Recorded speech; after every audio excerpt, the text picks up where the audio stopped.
Welcome to the Rim Break Rodeo. We hope this video helps. You start by powering the Xbox fully off and unplugging everything. Wait 10 minutes so residual charge dissipates. Once done, move the console to a flat, clean surface and put on an anti-static strap if you have one. Gather a soft brush, a can of compressed air, and a microfiber cloth so you don't scratch vents. Make sure you have good lighting. This prevents mist dust pockets and lets you work quickly without guessing what's clogged. You now remove surface dust.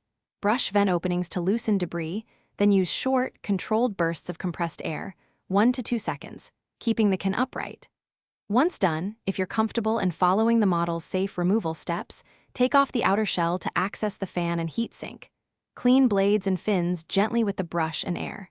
Make sure to support the fan so it doesn't spin from the blast, and work methodically across all intake and exhaust areas.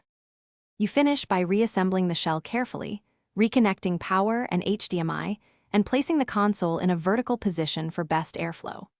Once powered, update the system firmware and verify fan behavior in a quick test play session. Make sure there's 4 to 6 inches of clearance front and back. If overheating recurs, try a different outlet or room to eliminate electrical or ambient heat issues, and if the problem persists, consider professional service to check thermal. Thanks for watching. Consider subscribing if we helped you.